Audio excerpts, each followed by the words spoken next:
Good afternoon, everyone. I think it's time to get started. Welcome to this webinar. This is the first webinar on in the Support Vaults series. The idea behind this is kind of a new concept for us. The idea behind this is that we get a lot of questions in support that are actually quite interesting, and sometimes it's things that that we know and that we just have to explain over and over again to new people. And sometimes it's things that we don't know and where we have to do some research and figure out how this could be done as well. And I think a lot of these topics are really interesting for a broader audience to show little stuff in pdfToolbox where well, things that are good to know, but that perhaps aren't always that easy to derive from the documentation or from the other material that we have available. So in this Secrets from the Support Vaults series, you'll have a whole bunch of webinars where we highlight these little things. So far, we have about 6 of these planned for the remainder of the year. And then we'll see next year whether this is something that we want to continue or repeat at some point. If there are topics where you think this would be interesting to have someone spend half a webinar about, then please let us know. We're always interested in stuff like that. So this will take between half an hour and an hour. It depends a little bit on how well this works, I guess, and how quick I am. Okay, let's get started here. After leaving this slide on screen long enough to get you all hungry, we can talk about the slice functionality in pdfToolbox. If you have not ever used slice, it's one of those strange features under the arrange group in the switchboard. So it's part of the position functionality if you want. It's one of those strange features that can be very, very useful in particular workflows, but that a lot of people don't know about. And what is it? Well, what you see here is a very simplified summary of what the slice functionality does. So on the left-hand side, you have an input PDF document. And then I have some process that uses a check. That magenta donut that you see there is the same icon that is used in the profile window for checks. So there is some preflight check involved. And then as a result, I end up with 2 documents, each containing part of the objects of the original document. Yeah? That is the concept.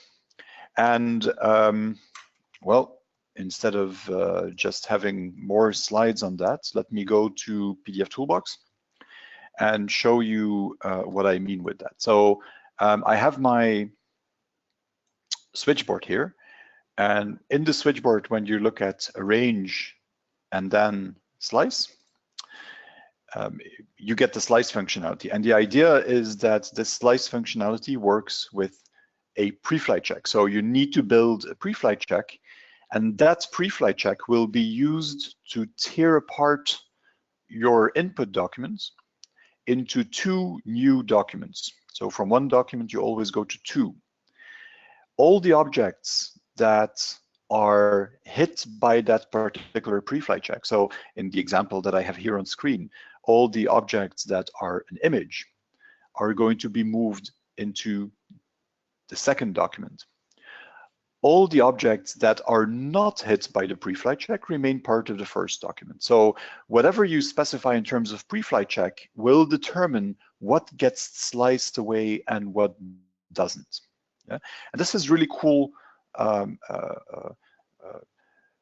purposes sometimes in a workflow. And I'm going to show you what happens with this detect image first. So this is a document where we have some text and we have images in it and so on, multi-page documents. And if I run this slice functionality on it, so I say execute with detect images, and I say you can save this on my desktop. We'll let it run. It will take a few seconds to run because it's a multi-page document, so it has to do this on every page.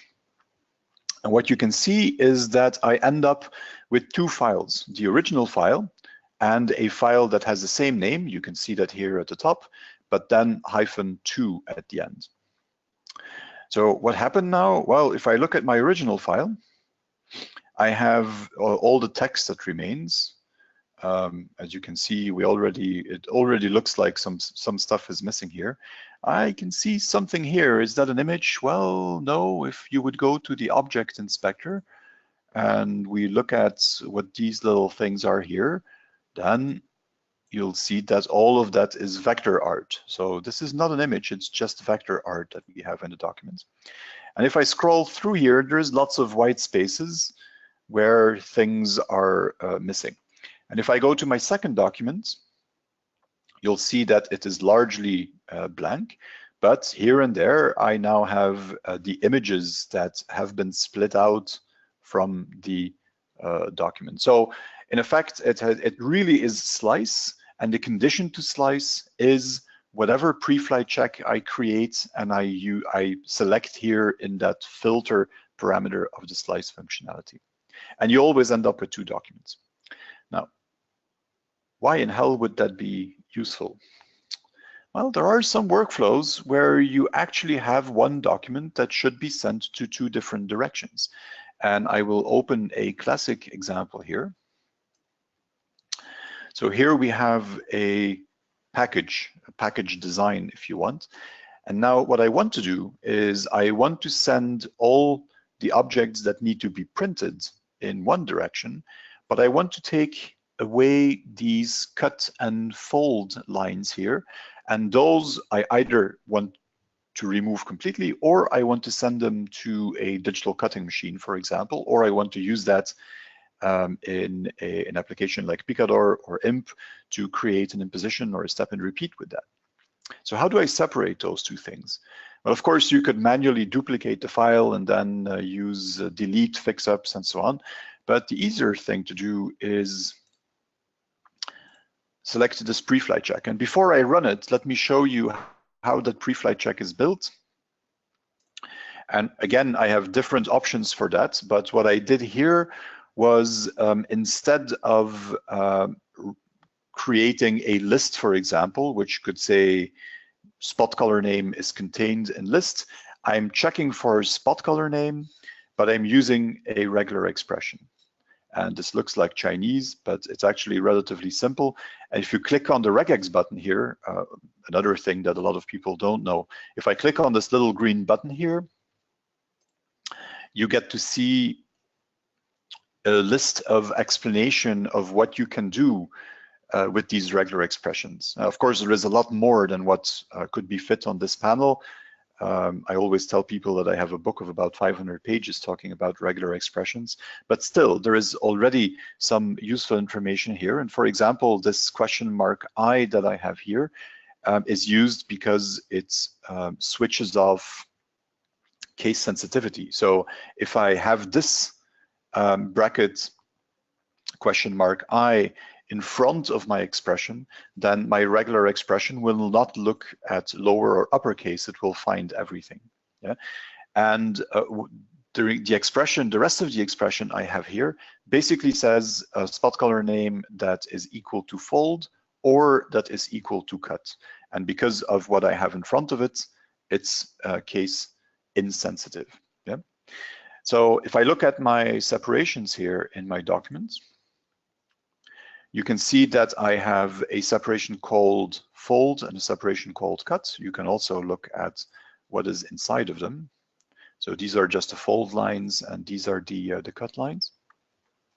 You can see that they start with an uppercase character here, but because of the way I wrote this regular expression in the check, that doesn't matter. And to show that this actually works, I can simply run the check itself and show that it identifies 15 different objects, and we could even go look at the objects and you see them highlighted on the screen.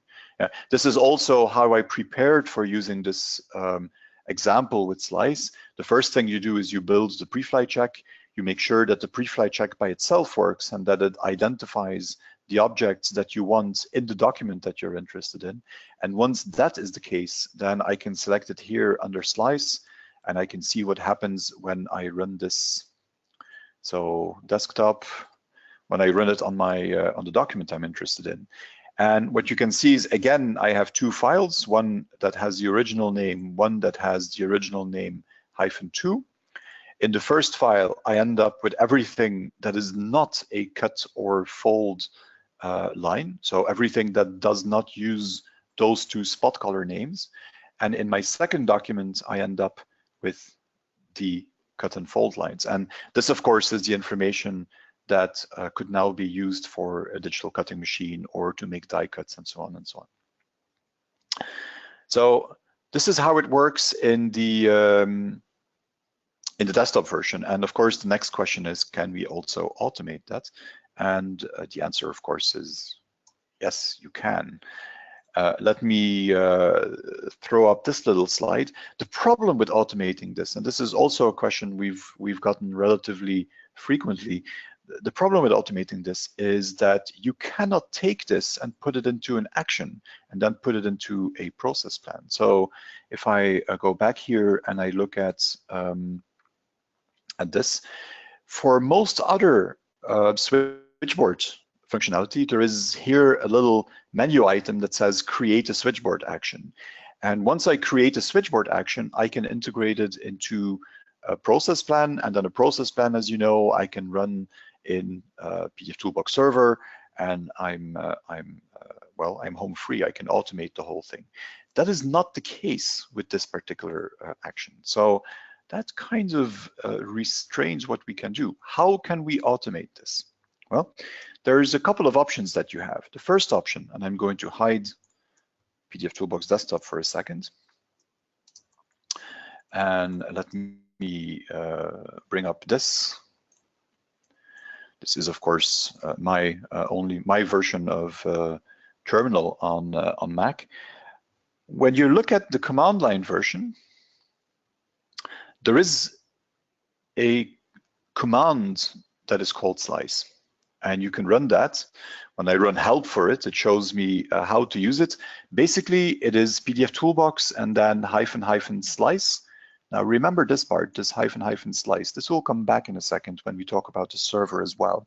So it's pdfToolbox -- slice, a whole bunch of options that I'm all going to ignore because they're not relevant to what I'm saying here. And then a profile and an input file.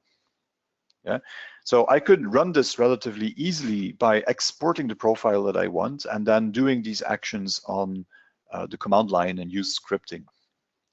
That's not what I want to do. I want to do this in server with a hot file. But normally, when you build something, when you have functionality and you want to use it in pdfToolbox server, I need to have that functionality inside of a profile or process plan. And that means I have to be able to create it as an action and insert it in a process plan, but I cannot do that for slice. So how do we proceed? Well, again, remember this -- slice thing that we have here. And I'm going to go back to pdfToolbox, and we're going to go to the server, which I have running on my machine, of course. And let me close some other windows here so that it's obvious what we're talking about. Now, in the server, I built a job, and a job, as you know, is a hot folder setup where you can attach a profile and so on. So let me open that job. And what I have here is a name. I have a profile, and this profile is exactly the same check as I had before. So I basically created a profile that only has one check in it. And it's that check to detect cut and fold lines. Of course, this profile alone will not give us what we want. If I have this profile in my hot folder setup, what you'll end up with is a preflight report that says an error if there are objects that have cut or fold in the spot color name, or a success if there are no such objects, and that's not what we want. We want to run the slice functionality. Well, what I can do here is I can add under the additional command line parameters section, I can simply add -- slice.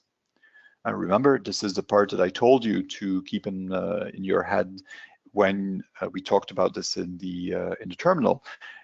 That's the action that you can or the command that you can use in the terminal, and we can pass this from this hot folder setup window to pdfToolbox CLI, and then it will run our slice functionality. And the profile that is going to use to run slice is the profile that we specify here. Yeah. So let's see that in action. Somewhere I have a hot folder set up. So when we look at pdfToolbox hot folders, oh, I have that open here, of course.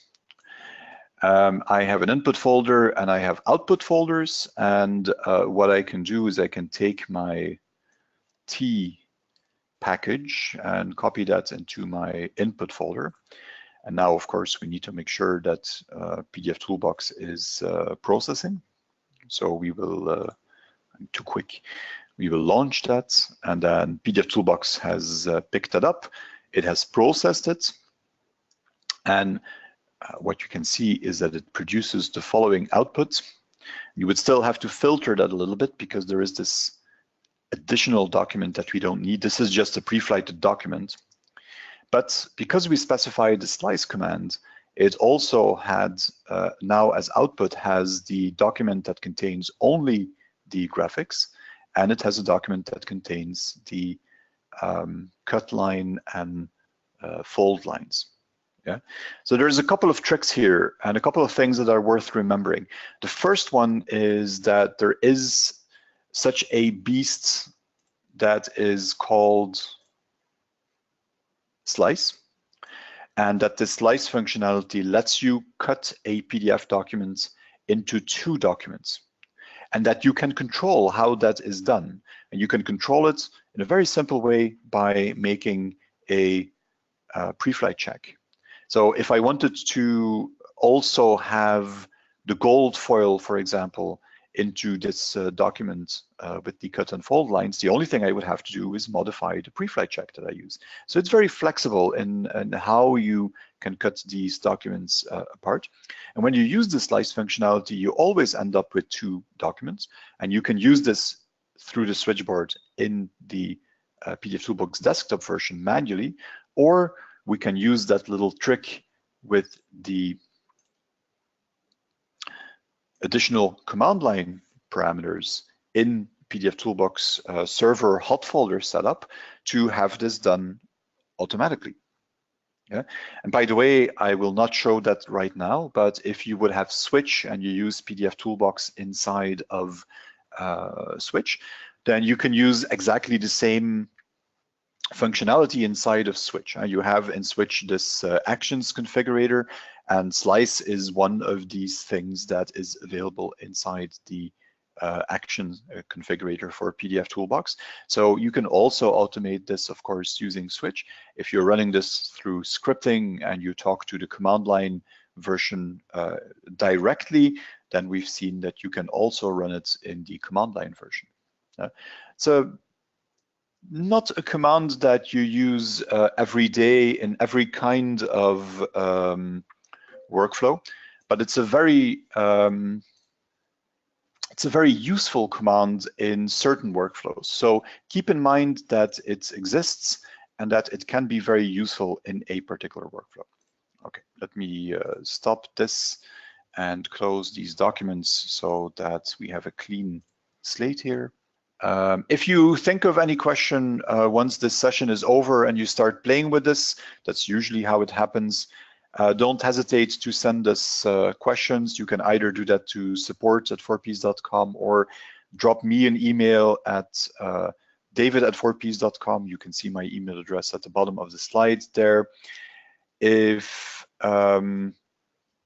So if you run into something that that leaves you with questions, just come back to us and we will be very happy to answer.